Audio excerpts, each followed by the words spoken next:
Joining us now, Democratic Congressman Robert Garcia of California. He sits on the House Transportation Committee. He also serves as ranking member of the Oversight Committee. Congressman, it's great to have you back on the show. Thanks for making time for us. So your district, near one of the busiest airports in this country, LAX, of course, in Los Angeles. What are you hearing from your constituents? What is this delay, if you will, or these cancellations doing to disrupting travel, to commerce, to people wanting to get home ahead of the holidays? What are you hearing from your constituents about how painful this is and why Republicans are doing this? There's two main things here. I think one, which is really important, is that there's a real impact. I mean, there are flights being canceled, being delayed. People across the country are being stranded, and we expect this to actually worsen in the days and the week ahead. It is a serious issue that Donald Trump appears to not really care about or have any really intention of trying to solve and work with us on. The second thing that I'm hearing, also very clear from folks on the ground, is they support and understand that we are in this fight right now because we want to ensure that people's healthcare costs don't skyrocket. Republicans could be calling us into session right now. Mike Johnson has had the House on vacation for over a month. We know that at this moment, what we're saying is stop the tax breaks to billionaires and large corporations, and let's actually ensure that healthcare doesn't become out of reach for millions of people in this country. And so people on the ground that I'm talking to are saying, keep fighting. And why the hell has Donald Trump and Mike Johnson and John Thune not reopened the government? Congressman, I just want to know what you're doing with your days. You aren't doing a ton of, I mean, obviously you're talking to constituents. I don't see a ton of congressional town halls. It seems like we just have a lot of underemployed politicians roaming the nation. Like, when is this going to end? I mean, it's the longest shutdown in history. And Ted Cruz had said, oh, after the election, maybe on Wednesday, Thursday. But do you see any signs of hope? Because this has just gotten to be ridiculous. It's completely ridiculous. Well, I've actually been in D.C. for a lot of the time. So there's been a lot of Democrats in D.C. since the shutdown actually started on most weeks. And I've been here the last few days here in California. We actually had the big election with Prop 50. I was engaged in doing that. That's incredibly important for the future of the country, which was our redistricting measure.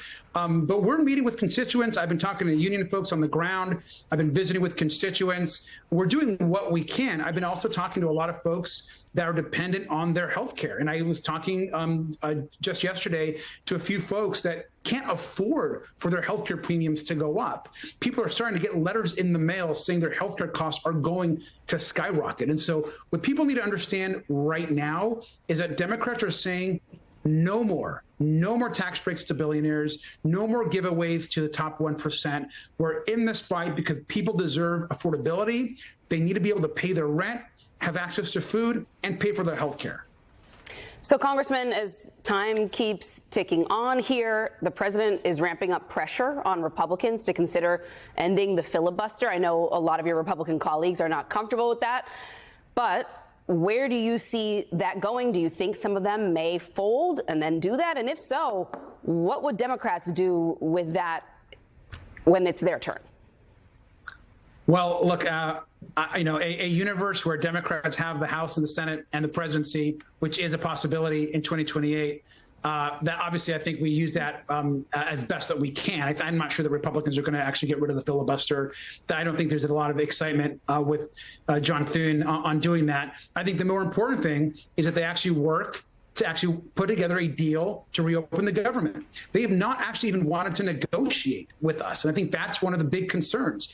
Put together a deal. Let's actually negotiate. Let's move the country forward and reopen the government. And, you know, it seems like Trump, Thune, and Johnson's calculus is backfiring at the moment, right? They had banked on Democrats folding under pressure and public sentiment. And that is not what we are seeing. And in my conversations with several Democrats this week, the party is feeling just even more emboldened to continue holding out and forcing Republicans' hand to negotiate the extension of the Obamacare subsidies in some way, whether it's 1 year, 2 years. There's a bunch of different working groups going on right now. But can you give us a vibe check? Where do you stand? Where do most of your colleagues stand? And do you think that Democrats are getting to a point where potentially this is becoming harmful for the party, or is this all on Republicans? No, we want to work. So first and foremost, like, our default is, like, we show up every week and they don't. and we want to work. We would love to find a deal so that we can pay federal workers, feed the hungry immediately and bring down insurance costs. But we are not going to just roll over and continue the madness of this government and fund the madness of this government if it means jacking up the health insurance prices for Americans as we are in open enrollment right now, where most people receive their health care. And it also feels a little bit, which is frustrating, but we'll do it, that we're giving them the answers to the test. It's like we're solving their problem. Right. They run their political problem heading into next year. And we're solving their political problem. And these are, frankly, many of their voters. We're doing it because we think everyone should have affordable, accessible health care, but we're solving their problem. If the Senate passes a continuing resolution and the government reopens, will Speaker Johnson actually reconvene the House? Because that would force him to swear in Congresswoman-elect Adelita Grijalva. And back to conventional wisdom, without her in the House, that's one less signature that can go on that Epstein petition. And people are starving because of this, right? People are starving because he does not want to convene the House and have that 218th signature. People woke up this morning, many did not have breakfast, and they see that a government is still shut down and one party is concerned with protecting the president from the Epstein files and the other party is concerned with feeding people. So they've chosen the files, we've chosen the food, and we're ready to work. But you have to believe that that is one of the motivating factors. And I'll tell you, Republicans have texted me or told me at the Dunkin' Donuts line that they are happy with Johnson protecting them from taking this vote. But when this vote happens, they're voting to release the files. That's what their constituents want. And they can't protect the president anymore when they have to take a public, transparent vote. What about a potential vote on extending Obamacare subsidies, right? Because Johnson has said that he is not going to do what Thune has promised Democrats, which is put something on the floor, ensure that there is at least a vote if Democrats vote to reopen the government. Johnson says he won't do that. He also says not only won't he do it, he doesn't have the votes. Is he right about that? What are you hearing from your Republican friends? He has the votes. And first, Mike Fabrizio, if you really want to go in the weeds here, is a Trump pollster. He has circulated a memo to House Republicans that has told them, you're going to get creamed if you don't put these subsidies back in place. So they talked about that poll before that actually came out during Trump's campaign. Right. Yeah, so they know that this is a problem for them. We also know that Mike Johnson has it in him to put up a vote where a majority of his caucus votes against it, but it's the right thing. We saw him do this in the last Congress to keep government open. We saw him do this with the Ukraine funding. So what's changed? Donald Trump is president. And so you feel like maybe he just doesn't have the decision-making ability to do this without Trump signing off. But we know he's able to do it. And I know that the votes are there because they've seen the warning signs that this is a real problem for them in the midterms. And just a minor correction, Tony Fabrizio. I said Tony Fabrizio. You said Mike, but that's okay. Brother Mike, right?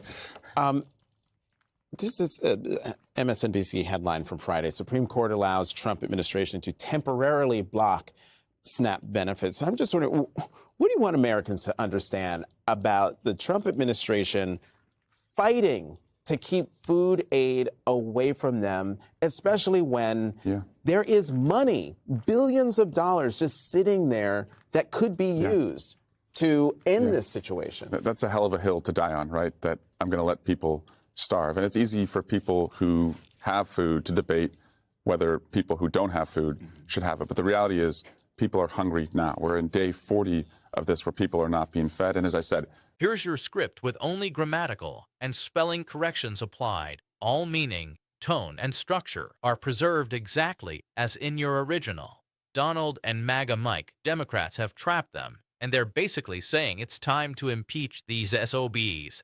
Throw them out, as they say.